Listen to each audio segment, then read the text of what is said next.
اعوذ باللہ من الشیطان الرجیم، بسم اللہ الرحمن الرحیم۔ السلام علیکم پیارے بچوں، آپ سب کیسے ہیں؟ آج ہم اپنی جماعت چہارم کی اردو کی کتاب کا سبق نمبر 2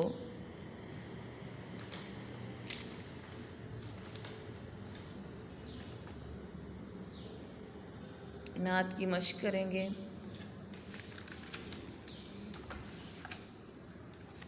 سب سے پہلا سوال ہے، دیے ہوئے الفاظ کے معنی سمجھیں۔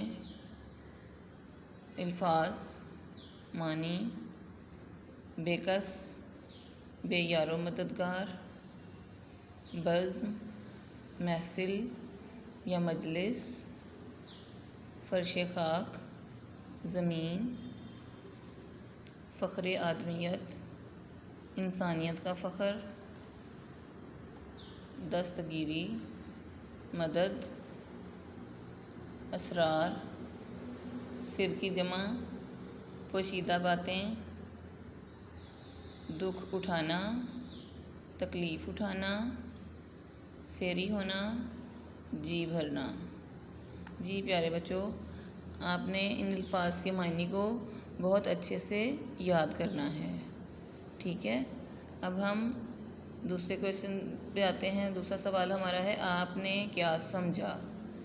نعت کے مطابق مناسب لفظ لگا کر مصرعے مکمل کریں۔ سلام اس پر کہ جس نے ڈیش میں فقیری کی،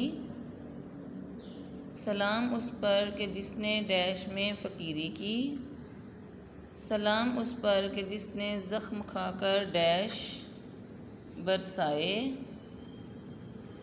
سلام اس پر کہ جس نے زخم کھا کر ڈیش برسائے، سلام اس پر کہ جس کے ڈیش میں چاندی تھی نہ سونا تھا، سلام اس پر کہ جس کے ڈیش میں چاندی تھی نہ سونا تھا، سلام اس پر جو ڈیش کی خاطر دکھ اٹھاتا تھا، سلام اس پر جو ڈیش کی خاطر دکھ اٹھاتا تھا، سلام اس پر جو فرش خاک پر ڈیش میں سوتا تھا، سلام اس پر جو فرش خاک پر ڈیش میں سوتا تھا۔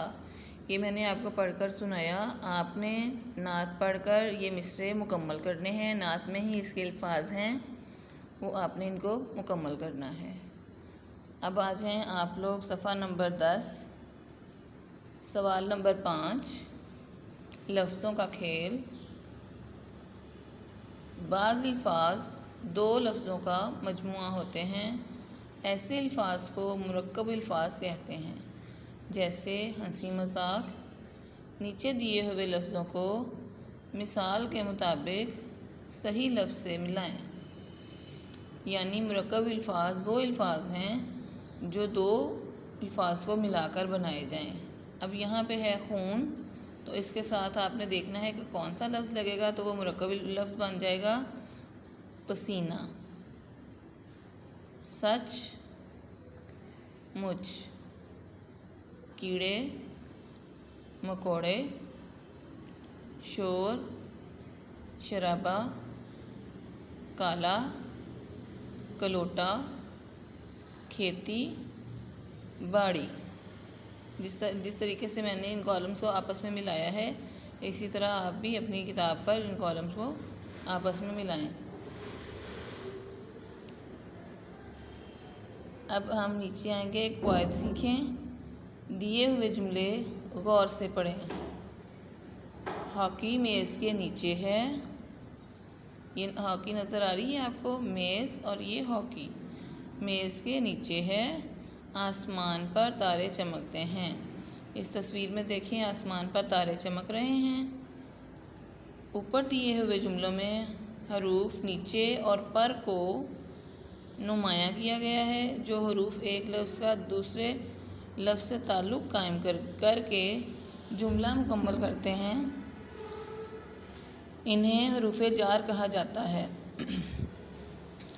تک، وہ کون سے حروف ہیں جو جملہ مکمل کرتے ہیں، جو جملے کو جاری رکھنے میں مدد کرتے ہیں؟ تک، اوپر، نیچے، اندر، باہر، آگے، پیچھے، درمیان، سے، پر وغیرہ حروف جار ہیں۔ دیکھیں یہ جو الفاظ میں نے پڑھے، ان الفاظ سے ہم اور بھی بہت سے جملے بنا سکتے ہیں۔ یعنی میں اسکول سے گھر تک بہت مشکل سے پہنچا، وہ کیا ہوا؟ وہ جملہ مکمل کرنے کے لیے اس نے ساتھ دیا آپ کا جملہ مکمل کرنے میں۔ تو یہ وہ حروف ہیں جو جملہ مکمل کرنے میں کام آتے ہیں۔ وہ کون سے حروف کہلاتے ہیں؟ حروف جار۔ ٹھیک ہے، اب کویشچن نمبر 6 ہے، سوال نمبر 6، مناسب حروف جار لگا کر جملے مکمل کریں۔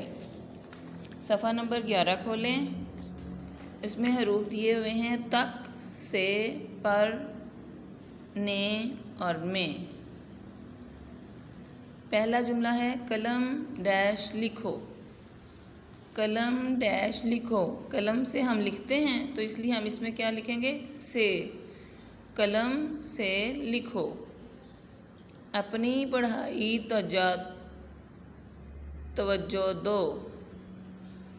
اپنی پڑھائی توجہ دو، اپنی پڑھائی پر توجہ دو۔ باغ ڈیش رنگ برنگ کی تتلیاں اڑ رہی تھیں۔ باغ میں رنگ برنگ کی تتلیاں اڑ رہی تھیں۔ میں ڈیش صبح سے شام ڈیش کام کیا۔ میں نے صبح سے شام تک کام کیا۔ یہ ان حروف کے ذریعے سے آپ نے یہ سارے جملے مکمل کرنے ہیں۔ ختم ہوتا ہے۔ اوکے، اللہ حافظ۔